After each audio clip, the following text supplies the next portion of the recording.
সবাই বাবার কাছে বসা।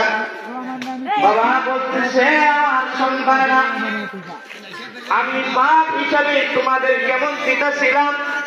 বলছে, হ্যাঁ, আপনি তো আমাদের উত্তম পিতা।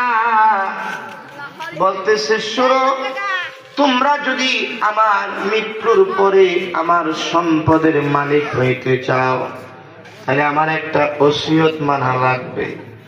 বলতেছে, আব্বা জান, কি ওসিয়ত আপনি মৃত্যুর আগে করবার চান? বলতেছে, আমি জীবনে কোনোদিন একটা নেক আমল করি নাই। আল্লাহ তাআলা যদি আমাকে ধরতে সক্ষম হন, এমন আযাব দিবেন, পৃথিবীর কাউকে আর এমন আযাব দিবে না। আল্লাহ তাআলা যদি আমাকে ধরে ফেলে এমন আযাব দিবে, আমি তো জীবনে কোনোদিন নেক আমল করি নাই, আর এমন আযাব দিবেন আমাকে, এমন আযাব কাউকে দিবে।